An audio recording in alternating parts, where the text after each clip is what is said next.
오늘 우리에게 주시는 하나님의 말씀은 여호수아 22장 1절에서 34절 말씀입니다. 그때에 여호수아가 르우벤 사람과 갓 사람과 므낫세의 반쪽 지파 사람들을 불러놓고 그들에게 일렀다. 당신들은 주님의 종 모세가 당신들에게 명령한 것을 모두 지켰고 또 나에게 순종하여 내가 명령한 모든 것을 다 지켰습니다. 당신들은 오늘까지 이렇게 오랫동안 당신들의 결례를 저버리지 않고 주 당신들의 하나님이 명하신 것을 성심껏 다 지켰습니다. 이제는 주 당신들의 하나님이 약속하신 대로 당신들 결례에게 안식을 주셨으니 당신들은 이제 주님의 종 모세가 요단강 동쪽에서 당신들에게 준 당신들 소유의 땅 당신들의 거처로 돌아가십시오.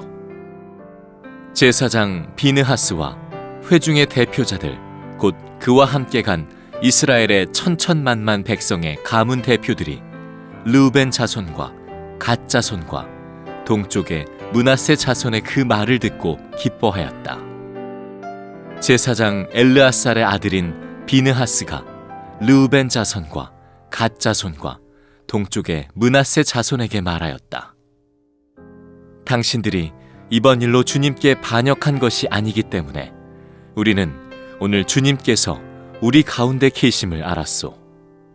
이제 당신들은 이스라엘 자손을 주님의 손에서 건져내었소.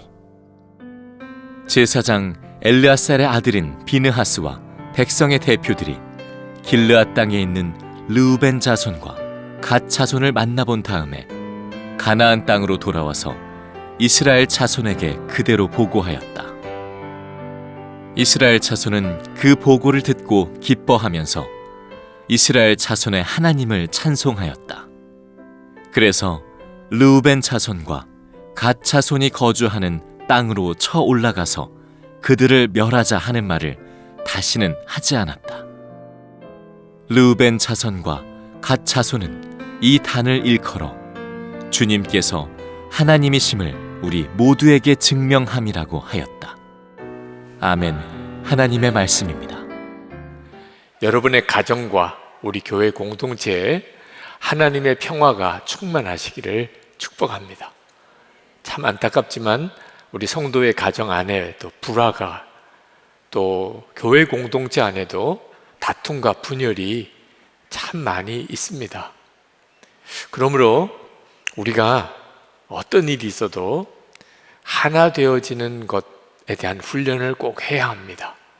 우리가 하나님의 백성이라면 가정이나 교회 공동체에서나 어떻게 하면 하나 되어 살 수 있는지, 어떻게 하면 하나님의 평화를 누릴 수 있는지를 배워야 되고 훈련받아야 합니다. 이게 하나님의 백성다운 일입니다. 하나님이 이스라엘 백성들에게 가나안 땅을 주셨는데 땅만 주신 게 아니었습니다. 하나님은 가나안 땅을 점령하는 과정을 통하여 이스라엘 백성을 하나님의 백성답게 훈련하셨습니다.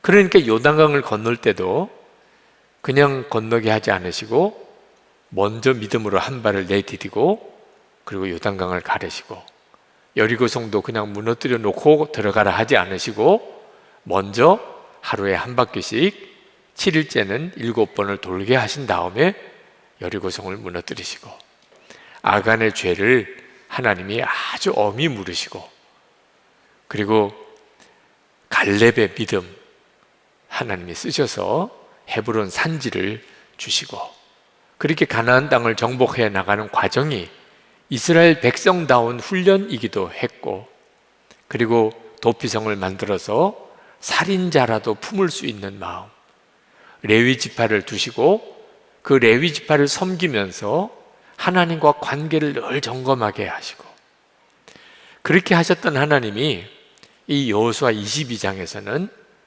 민족이 하나됨을 지키는 훈련을 시키셨어요.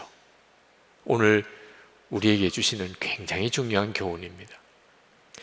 가나안 땅이 이제 다 정복되고 7년 동안 가나안 정복 전쟁이 마쳐지고 여호수아가 요단 동쪽편의 땅을 얻었던 르우벤, 갓, 므낫세 반지파 그들에게 돌아가도 된다. 거기에는 아내와 아이들이 있어요. 남자들, 장정들, 군인이 될 만한 사람들만 이 요단강을 건너 가나안 정복 전쟁에 참여했거든요. 약속을 잘 지켰고 가나안 정복은 이제 이루어졌습니다.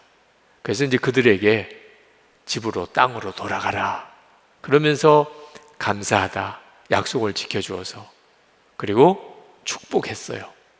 그리고 이제 자기 땅으로 돌아가서는 하나님의 말씀을 잘 지키고 살라고 신신당부하고, 그리고 이제 가나안 동쪽편 세 지파가 자기 땅으로 돌아가게 된 겁니다. 여러분, 그때 분위기가 어땠을까요? 얼마나 감동이었겠고, 함께 7년 동안 전쟁을 같이 했는데 이제 그들이 자기 땅으로 돌아가니 그들이 서로 끌어안고 얼마나 눈물도 흘리고, 수고했다, 가서 잘 살으라, 뭐 이런 축복도 하고 그러면서 헤어졌겠죠? 네. 그런데 그렇게 축복하고 감사하고 그렇게 헤어진 이 요단 동쪽편 세 지파와 나머지 동쪽편 가나안 땅에 있었던 이스라엘 민족이 전쟁을 벌일 위기가 닥친 거예요. 조금 전까지 그렇게 감사하다, 수고했다, 잘 살으라 그렇게 축복했던 그 관계가 언제 그랬냐는 듯이 확 바뀌어버립니다. 이유는 이 요단 동쪽편 세 지파가 요단강을 건너면서 그 요단강에 단을 쌓았어요. 이 단을 쌓았다는 소문이 다른 지파에게 전해진 겁니다. 다른 지파가 얼마나 화가 났는지, 아니 하나님의 제단은 실로에만 있습니다. 하나님의 제단은 한 곳밖에 없어요. 그런데 요단 강가에 또 제단을 쌓았다는 거야. 그 말은 다른 신을 섬긴다, 우상 숭배한다, 그런 뜻과도 같으니까. 이게 얼마나 하나님이 진노하시는 일인가. 이제 우리 또 다 죽게 생겼네. 그래서 안 되겠다. 그래서 그들과 전쟁을 해서 그들을 다 멸하려고까지 작정을 한 거예요. 여러분, 아무리 좋은 관계 같아도, 성도의 가정도 교회도 이처럼 한순간에 깨어질 수 있다는 것, 이 사실을 우리가 명심해야 됩니다. 마귀가 어떻게 해서든지 성도의 가정 그리고 교회를 흔들고 분열시키고 깨트리려고 역사해요. 그 점을 우리가 잘 알지 못하면, 그러면 한순간에 큰 시험에 휘말리게 되는 겁니다. 그러나 참 감사한 것은 그들이 바로 전쟁에 들어가지 않고 먼저 제사장 비느하스와 각 지파의 대표를 보냈어요. 도대체 사정이라도 들어보자. 왜 그런 말도 안 되는 끔찍한 짓을 했는지 들어보자. 그래서 대표를 보냅니다. 그래서 비느하스가 가서 왜 우리가 이렇게 화가 났는지, 왜 전쟁까지도 불사하겠다고 했는지 이유를 설명해요. 두 가지 사건을 이야기합니다. 하나는 바알 부올 사건이에요. 민수기 25장에 나와요. 이스라엘 백성들이 모압 땅에서 그들의 우상 숭배하는 일에 동참합니다. 그리고 그 모압 여인들과 음행을 해요. 하나님이 얼마나 진노하셨는지 이스라엘에 연병을 내리고 그날 24,000명이 죽어요. 이 일을 하나님의 진노하심이라고 깨닫고 바로 그 비느하스가, 이스라엘 한 남자가 모압 여자를 데리고 장막에 들어가는 것을 보고 뒤쫓아가서 그 두 남녀를 한 창에 찔러 죽입니다. 하나님의 그 노여움을 비느하스가 그대로 품고 그 일을 한 거죠. 하나님이 그 비느하스로 인해서 노여움을 내려놓으세요. 그러지 않았으면 정말 더 많은 사람이 죽었겠죠. 그 현장에 있었던 사람이 비느하스예요. 우리가 우상 숭배한다는 게 얼마나 무서운 죄인지 너희들이 모르느냐. 그리고 또 하나가 세라의 아들 아간 이야기를 합니다. 여리고성을 무너뜨릴 때 그 여리고성에는 모든 재물만큼은 하나님의 것이라고 했다. 누구도 손대지 말라. 그런데 아간이 그 탐심으로 재물을 숨겼다가 아간만 죽은 거예요. 온 가족 친척 다 죽었습니다. 그뿐입니까? 온 이스라엘이 그 다음 아이성 전투에서 대패합니다. 한 사람의 죄를 지은 게 아니라 온 민족이 그로 인해 고통을 당하는 것, 우리가 다 경험했지 않느냐? 왜 이런 일을 저지르느냐? 만약에 너희들이 간 이 요단 동쪽편 땅이 마음에 안 들면, 불안하면, 그러면 그냥 요단강 건너 다 와. 우리 땅 조금 적게 살면 되니까 여기서 우리 좀 좁게라도 여기서 다 같이 살면서 하나님 잘 믿읍시다. 그게 복이잖아요. 제가 비느하스의 심정을 어느 정도쯤 표현했는지 모르지만 비느하스는 정말 그 요단 동쪽편 세 지파를 향하여 그런 간절한 마음으로 호소했어요. 자, 그럴 때 요단 동쪽편 세 지파의 심정이 어땠을까요? 사실 요단 동쪽편 세 지파로서는 좀 어이없는 이야기이기도 했어요. 그들이 단을 쌓은 것은 그것은 하나님께 제단을 하나 쌓은 게 아니고 그들이 이제 요단 동쪽편으로 가야 되는데 지금은 함께 전쟁도 했고 다 동족이지만 아들을 낳고 그 다음에 손주를 낳고 이렇게 대를 이어 내려가다 보면 사는 지역이 달라요. 하나님이 주신 땅은 가나안 땅인데 우리는 요단 동쪽편에 산단 말이에요.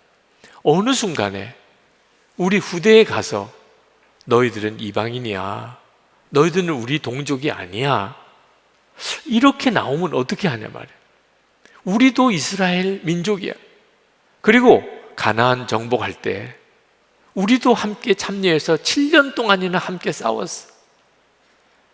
그랬다는 징표로서 우리가 거기다가 기념비를 만든 거예요. 도대체 이 기념비가 단이 뭐냐? 저 요단 동쪽편에 있는 저들도 우리와 한 동족, 그리고 저들도 가나안 정복에 7년 동안이나 함께해서 우리와 싸웠다.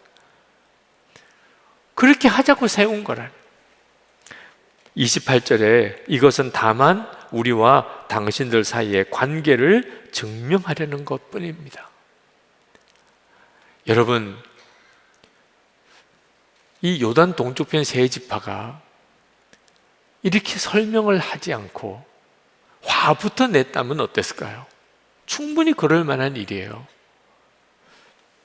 우리가 무슨 하나님의 제단을 따로 쌓은 것도 아닌데 마치 그런 건 줄 알고 와서 전쟁부터 하게 되고 죽이겠다는 뜻이잖아요.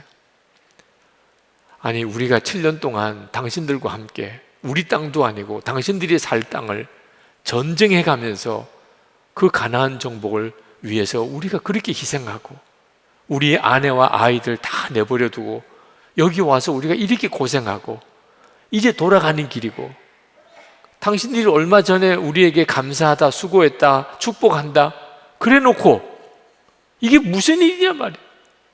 아니, 세상에 이런 법이 어디 있느냐.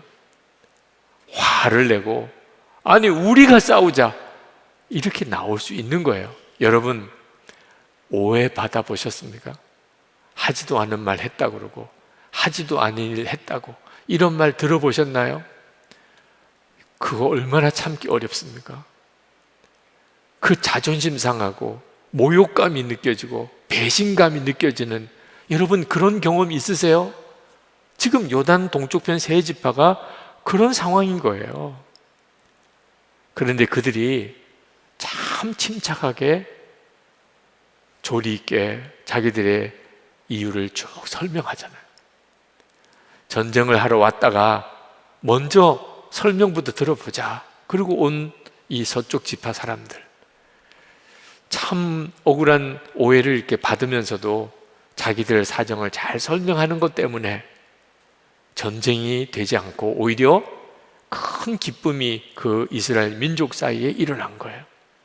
하나님께서 이 기사를 이 여호수아 22장에 쓰신 이유가 뭐겠어요? 바로 하나님의 백성들의 특징이 절대로 분열하고 싸우는 게 아니고 하나 되는 거라는, 하나됨이 왜 하나님의 백성의 특징인가? 하나님의 속성이 하나됨이에요. 성부, 성자, 성령이 일체이신 거예요. 여러분, 우리가 동기가 선하다고 항상 다른 사람들이 좋게 받아들일 수 있는 거 아니라는 거, 그 사실 명심해야 합니다. 지금 요단 동쪽 편의 세 집 하나, 나머지 집 하나 다 하나님 잘 믿어보자는 거예요. 요단 동쪽의 세 지파도 우리 후손들도 다 이스라엘 동족이라는 것을 인정받고 싶고, 우리도 가나안 정복에 함께 동참했음을, 그것을 꼭 기억하고 싶은 거예요. 서쪽 지파는 무슨 일이 있어도 하나님 뜻 어기면 안 된다, 또 다른 제단 만드는 이런 끔찍한 일은 짓지 말자, 다 하나님 잘 믿자는 거예요. 그런데 참 보세요, 하나님 잘 믿자는 것 가지고 싸우는 일이 생기잖아요. 가정에서도 남편과 아내가 서로 다투고 가족들끼리 미워하고 갈라지는 일, 교회 안에 성도들이 모여서 함께 교회를 이루고 그렇게 신앙생활을 하는데 교회 안에 이런저런 이유 때문에 싸우고 다투는 일이요, 꼭 나쁜 일만으로 되는 게 아니라는 거예요. 가만히 감정을 드러내지 않고 귀 기울여서 상대방의 이야기를 다 들어보면 싸울 일이 아닌 게 거의 대부분이에요. 근데 우리는 일단 먼저 싸우고 보는 거예요. 화부터 내고 보는 겁니다. 일단 오해부터 하고 나가는 거예요. 자기 주장만 내세우는. 만약에 그 이스라엘 지파들 예수 동행 일기를 썼었다면 어땠을까? 그 생각이 번쩍 나더라. 저는 목회하면서 목사와 담임 목사와 부목사 사이에도, 목사와 장로님 사이에도 서로 마음을 알기가 어려울 때가 있어요. 그래서 예수님과 동행하는 일기를 쓰면서 나눔 방을 갖게 된 거예요. 일기를 서로 쓰면서 서로의 마음을 알아가기 시작. 그게 교회가 하나 되는 일에 얼마나 놀라운 역사가 일어났는지. 여러분, 항상 우리가 조심해야 될 것 중에 하나가 말입니다. 말. 거의 대부분의 공동체가 분열하고 시험 드는 이유가 말 때문이에요. 말 가지고 오해가 되고 그게 소문이 되고, 그래서 돌이킬 수 없는 분열이 오는 거예요. 만약에 이스라엘 동쪽편 사람들이 단을 쌓은 것에 대해서 오해하는 말이 누군가가 퍼뜨렸기 때문에 결국은 그것 때문에 서쪽 지파 사람들이 전쟁도 불사하겠다고 일어나게 된 거죠. 사실도 아닌 이야기를 퍼뜨린 거죠. 저들이 하나님께 또 다른 제단을 쌓았대요. 이게 전쟁을 일으키게 된 거예요. 만약에 서로 설명 듣지 않고 싸우기부터 했다면 이보다 기가 막힌 일이 어디 있겠어요. 그래도 감사한 것은 찾아가서 이유를 말해달라, 그리고 그런 이야기를 들을 때 화부터 내지 않고 우리가 이래서 제단 쌓았다, 그렇게 서로 설명하니까 해결이 된 거잖아요. 우리도 우리 사이에 이 말 퍼뜨리는 사람을 참 조심해야 돼요. 이 사람이 정말 문제예요. 알아? 너 소문 들었어? 야, 내가 이번에 이 사실을 알았는데 어쩌면 이럴 수가 있어? 이런 식으로 말해주는 사람, 꼭 귀를 이렇게 붙잡고 너만 알아야 돼, 이거 나가면 큰일 나, 이렇게 말해주는 사람, 이제부터 그런 사람 말 듣고 그래, 그런 좋은 소식을 들려줘서 고마워, 이렇게 나가면 안 되는 거예요. 말하지 마. 그런 소문 옮기는 말은 나에게 하지 마요. 사실인지 아닌지 우리 당사자에게 확인해 보자. 서로가 조심시켜야 돼요. 여러분, 가정도요, 교회도요, 말 한마디로 뒤집어지는 거예요. 이 점을 항상 명심해야 합니다.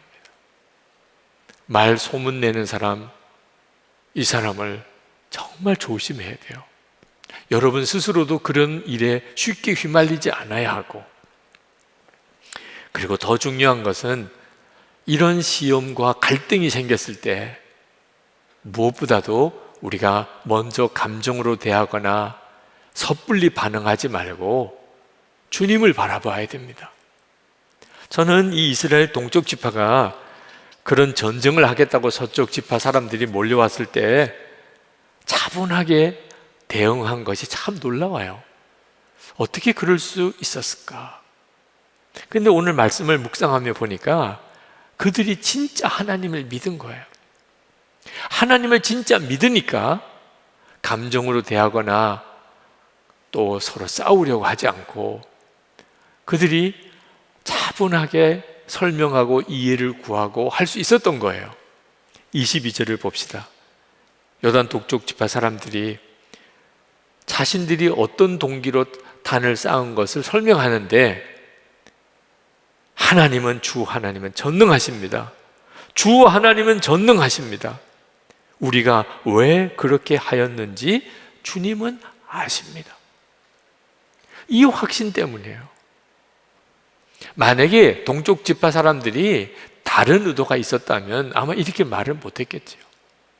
그들이 요단강가에서 이제 강 건너가면 남남이 될 수도 있는 관계일 수 있으니까 거기다가 우리가 예표가 되는 그런 기념비 하나를 쌓자. 그럴 때 그들이 쌓았던 동기를 누가 알아요? 하나님이 아십니까? 다른 지파는 오해를 하고 전쟁을 하겠다고 왔지만 하나님은 아시잖아요. 자, 하나님이 아시면 그러면 하나님이 해결해 주실 거예요. 왜? 그 서쪽 지파 사람들도 다 하나님 믿는 사람들. 그래서 22절 하반절에 같은 이스라엘 결례인 여러분도 알아주시기를 바랍니다. 하나님이 아시니까. 하나님은 모든 걸 다 아세요. 그러면 여러분도 하나님을 믿으니 하나님도 여러분을 이해시켜 주실 것이라고 저희들은 믿습니다. 여러분, 이 믿음이 얼마나 중요하죠. 우리도 오해받을 때, 말도 안 되는 말을 들을 때 억울하다, 분하다, 참을 수가 없어. 여러분, 이렇게 반응하지 않아야 되는데, 사람인데 어떻게 그렇게 감정도 없나요? 사람인데 어떻게 그게 가능해요? 주님을 바라볼 때예요. 주님은 아시잖아요. 진짜 어떻게 된 일인지.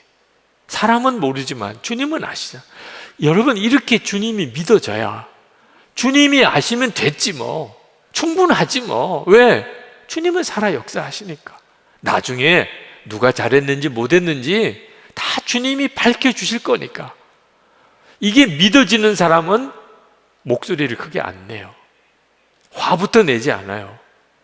감정 드러내지 않아요. 믿으니까. 그런데 안 믿어지면, 억울한데 주님도 안 믿어져요. 그럼 화부터 나는 거죠. 소리부터 지르는 거죠. 못 살아 그러는 거죠. 그냥 계속 한강변에 가는 거죠.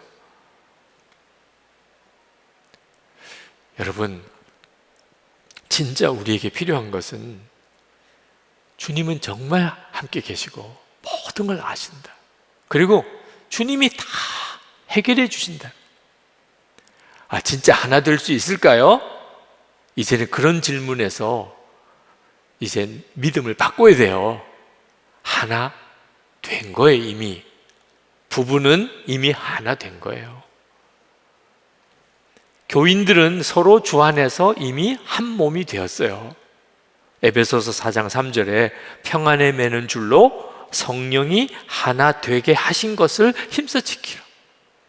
앞으로 하나가 되는 게 아니고 이미 남편과 아내는 한 몸이에요. 주 안에서 하나예요. 교인들은 주님 안, 성령 안에서 이미 하나가 되었어요. 우리가 할 일은 그걸 믿고 지키는 것뿐이에요. 우리가 이런 믿음을 가지고 나가면 반드시 주의 역사가 나타나요. 믿음의 역사가 나타나는 거예요. 요단 동쪽편 지파의 이야기를 듣고 비느하스가 이렇게 고백합니다. 31절에 우리는 오늘 주님께서 우리 가운데 계심을 알았어. 하나가 되는 역사가 일어나는 게 바로 주님이 함께 계시는 증거인 거예요. 여러분, 아무것도 아닌 일인데도 싸우고 갈라지는 일이 얼마나 많은, 나중에 다 감정 가라앉고 시간이 지나가고 그때 가서 생각해 보니까 그때 갈라질 일이 아니었는데, 그때 그렇게 싸울 일도 아니었는데, 그렇게 생각하는 일이 얼마나 많아요. 근데 또 하나, 진짜 싸울 일이고 진짜 갈라질 일이에요. 어떻게 저런 사람들끼리 함께 살 수 있어? 그런데 하나 되는 역사가 있어요. 그때 우리가 알게 돼요. 주님이 하셨구나. 주님이 하셨어요. 어떻게 저 부부가 같이 살 수 있지? 어떻게 저 교회는 계속 저렇게 하나를 지킬 수 있을까? 사람으로는 못하지만 주님을 바라보니까 하나가 돼요. 여러분, 주님의 영광은 언제 드러나죠? 우리가 성공했을 때, 우리가 세상에서 출세했을 때, 돈 많이 벌었을 때 아니에요.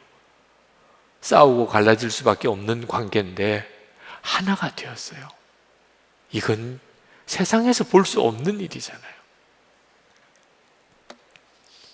그래서 33절에 이스라엘 자손은 그 보고를 듣고 기뻐하면서 이스라엘 자손의 하나님을 찬송하였다.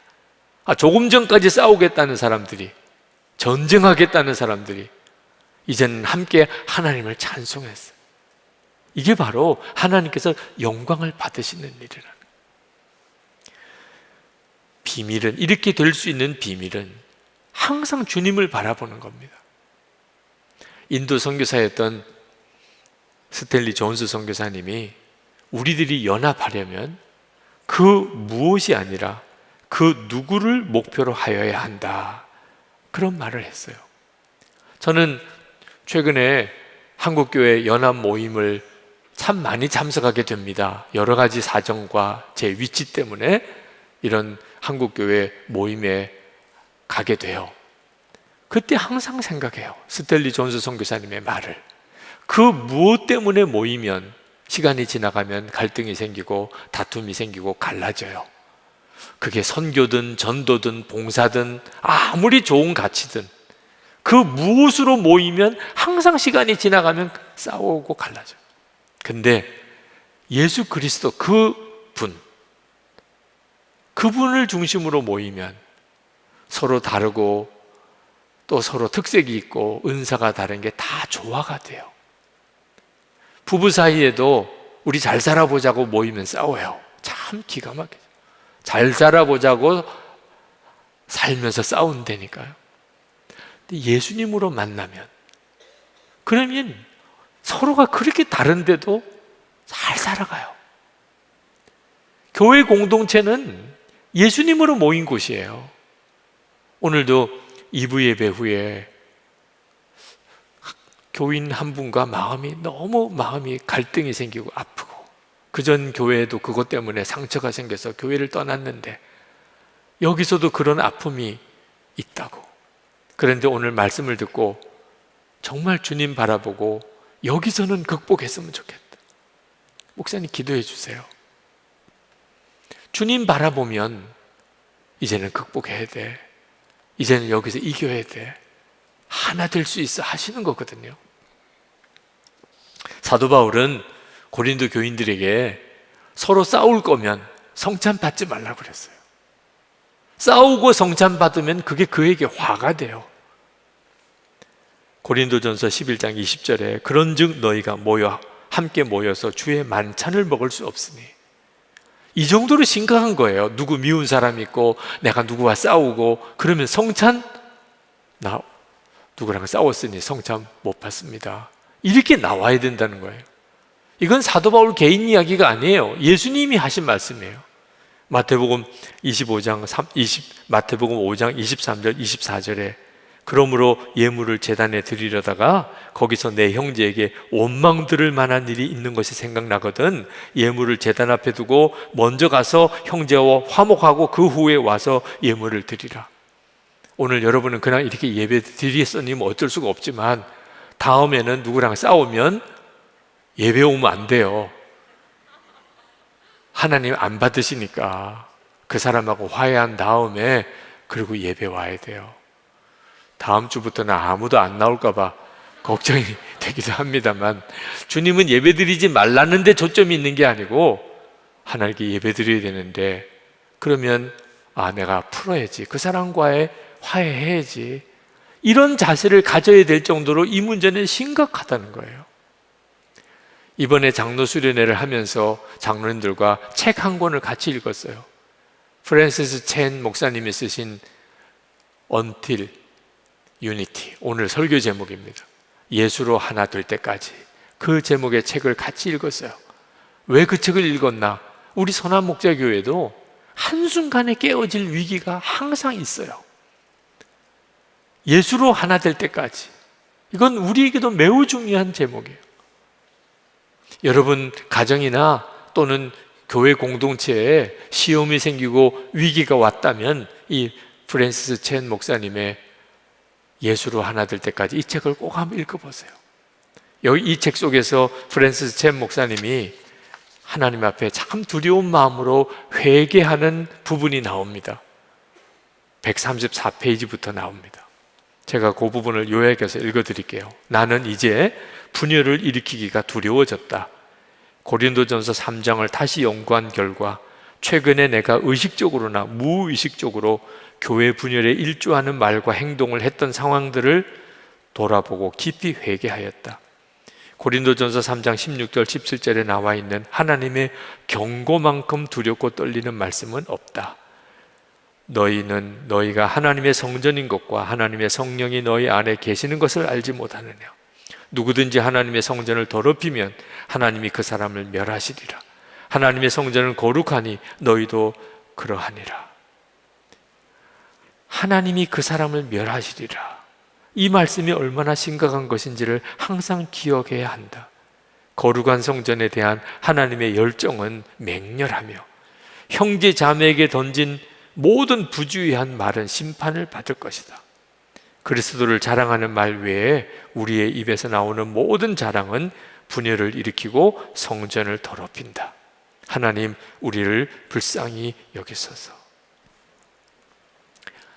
저는 정말 머리를 바닥에다가 그렇게 대고 기도한 적이 여러 번 있었어요. 그 기도는 제 진액이 빠지는 기도. 정말 눈물 범벅이 되고 콧물 범벅이 되고 몸이 땀에 저는 그런 기도예요. 그 기도는 어떤 기도냐? 제 뜻을 포기하는 기도. 예수님께서 겟세마네 동산에서 기도하실 때 땀방울이 핏방울이 되도록 기도하셨다고 하셨는데 그때 그 기도도 마찬가지였어요. 아버지 하나님, 나의 원대로 마시고 아버지의 원대로 하옵소서. 그렇게 기도하실 때 천사들이 와서 도왔다고 그랬어요. 그리고 십자가의 길을 가실 수가 있었죠. 여러분, 우리도 그런 기도를 해야 될 때가 와요. 내 주장, 내 고집, 내 생각, 내 감정, 내 자존심, 그 자체를 다 꺾어버리는 기도. 그렇게 기도를 해야 되니까 진짜 머리가 바닥에 닿도록 정말 온몸에 땀이 흐르는 눈물의 기도가 나오더라고요. 근데 참 놀라운 것은 그렇게 기도하고 나면 그러면 하나님께서 하나가 되게 하세요. 용납 못할 사람, 해결 안 될 문제, 진짜 답답한 거 다 포기해버리고 싶은 거, 이제는 끝인가 봐. 악만 받쳐오고 그게 해결이 돼요. 그리고 정말 놀라웠게 하나님의 영광이 드러나요. 지나고 나면 그때 정말 잘했다. 그런 길을 가게 되더라고요. 여러분, 여러분의 가정, 또 우리 교회 공동체에 마귀가 그냥 손 놓고 있을 리 없어요. 어떻게 해서든지 뒤집어 놓고 깨트리고 망가뜨리고 싸우고 그렇게 한다니까요. 그러니까 여러분이 그 분별 못했다가는 반드시 당해요. 화부터 내고 안 할 말 하고 주워 담을 수 없는 행동하고, 그리고 나중에는 마귀가 깔깔깔대고 웃는 그 비참한 상황에 빠져버리는 거죠. 그러니까 항상 명심해야 돼요. 절대로 마귀가 원하는 대로는 안 한다. 마귀 좋아하는 거, 마귀 계획대로나 절대로 안 한다. 말하고 화내고 싸우고 감정 드러내고 다 마귀가 원하는 거예요. 너 자존심도 없니? 야, 너 이렇게 무시당해도 괜찮겠어? 야, 그냥 한순간에 그냥 뛰어내려. 그러면 다 끝나. 절대 그렇지 않습니다. 주님 바라봐야 돼요. 항상 주님 바라봐요. 주님께 먼저 물어야 돼요.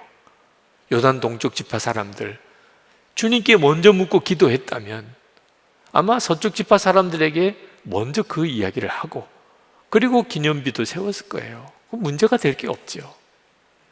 항상 주님께 먼저 의논하고 주님 바라보고, 내가 이미 예수님과 죽었음을 진짜 믿고 주님과 함께 사는 자임을 고백하고 나가면 하나 되게 됩니다. 이제 우리 기도합시다. 하나님, 우리의 가정, 부부 사이에, 가족들 사이에 어떻든지 깨트리려고 하는 마귀 역사 속지 않겠습니다. 절대로 마귀 원하는 대로 안 하겠습니다. 주님 바라봅니다. 주님 교회 공동체, 주님 바라봅니다. 주님 안에서 해결되는 거 믿습니다. 우리 다 같이 통성으로 기도하겠습니다. 은혜와 사랑이 충만하신 아버지, 놀라우신 하나님의 은혜와 하나님의 역사를 인하여 감사드리고, 하나님의 놀라우신 아버지 하나님 감사합니다. 놀라우신 주님의 은혜와 역사에 하나님 감사하고 찬양을 올려드립니다. 주여, 주님과 은혜가 많으시다 크신 하나님, 놀라우신 아버지 들어주소서. 하나님 역사해 주소서. 주님 주관해 주소서. 하나님의 왼쪽 놀라운 하나님 역사를 따라가기 원합니다. 하나님, 불가능할 것 같은 하나님 화해와 치유가 일어나게 하시고, 가정에 살고 하나님 우리 교회 공동체가 살아나는 역사 일어나게 하여 주시옵소서. 주 예수님 들어주소서. 하나님 역사해 주소서. 아버지 하나님, 왜 이렇게 마음의 감정이 자꾸 격해지는지, 어쩌면 이렇게 화나고 분하고 억울한 일 그렇게 많다고 느껴지는지, 섭섭한 마음, 억울한 심정, 하나님 가정에서도 성도들 사이에 교회 공동체 안에서도 끊임없이 우리 안에 일어나는 이 분노, 그리고 미움, 그리고 마음의 상처로 인해 하나님 너무 고통스럽습니다. 그러나 오늘 말씀을 읽으면서 주님의 우리의 심령을 회복시키시고 주를 바라보는 눈을 새롭게 열어주시고 우리가 마귀에게 속지 않게 하시고 그리고 주님을 따라가게 하시니 아멘으로 받습니다. 주님만 의지합니다. 이미 예수님과 함께 우리는 죽었고 주 예수님의 생명으로 삽니다. 주님, 내 뜻을 십자가에 못 박았습니다. 주님 원하는 역사를 이루소서. 우리의 가정에 놀라운 화해, 평화를 주시고 교회 공동체 안에 모든 시험이 떠나고 하나님의 영광만 드러나게 하옵소서. 오늘도 하나님께 예배하고 마음을 다하여 주님께 예물 드린 성도, 11조와 건축원금, 감사원금, 선교원금, 구제원금, 주님께 구별해 드린 성도들의 그 심령의 중심을 주님 받아주소서. 어디서든지 하나님을 영화롭게 하며 살게 하시고 육신의 강건함, 놀라운 치유를 주시고 가정의 하나됨, 은혜를 주시고 성도들의 일터에 복을 주소서. 돕고 베풀고 나누며 살게 하소서. 하나님, 우리나라가 하나님을 경외하는 나라로 그런 지도자들이 세워지고, 그리고 하나님의 법이 온 나라 모든 영역에 하나님의 법이 통하게 하소서. 우리 민족이 하나 되어 복음으로 통일되고 북한 주민들에게 살 길을 열어주시고 자유를 주시고, 김국기 목사님, 김종훈 목사님, 최충길 선교사님, 장문석 집사님 속이 석방되는 역사도 주시옵소서. 세계에 퍼져 있는 이 코로나19 재앙이 그치고 하나님 새 부흥이 일어나게 하소서. 주를 바라보는 눈들이 다 열리게 하시고 막혔던 선교의 문도 새롭게 활짝 열리게 하여 주옵소서. 좋으신 우리 구주 예수 그리스도 이름으로 간절히 기도합나이다. 아멘. 우리 다 일어나셔서 찬양하겠습니다.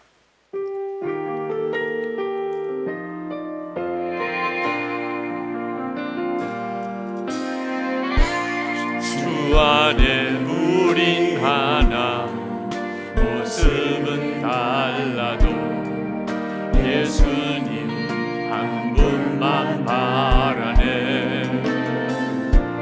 사랑과 선행으로 서로를 격려해 따스함으로 보듬어 가리. 주님 우리 안에 함께 하시니 형제자매의 기쁨과 슬픔 느끼네. 내 안에 있는 주님 모습 보네. 주는 기뻐하시네.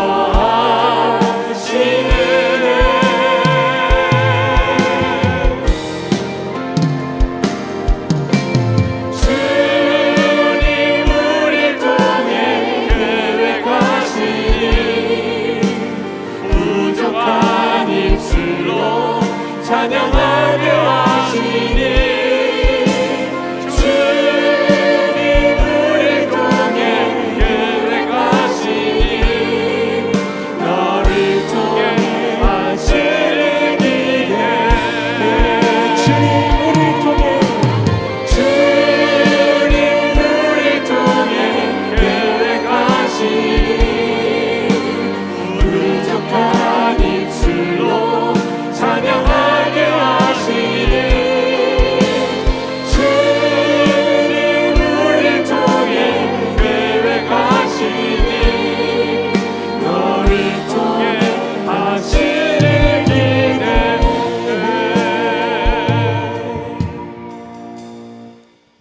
주 예수 그리스도의 은혜와 아버지 하나님의 사랑하심과 우리를 어떤 형편에서든지 하나가 되도록 우리 안에 역사하시는 성령의 교통하심이 하나님께 예배하는 모든 성도들과 그 가정 위에, 그리고 우리의 교회 공동체 위에 충만하시기를 축원하옵나이다. 아멘.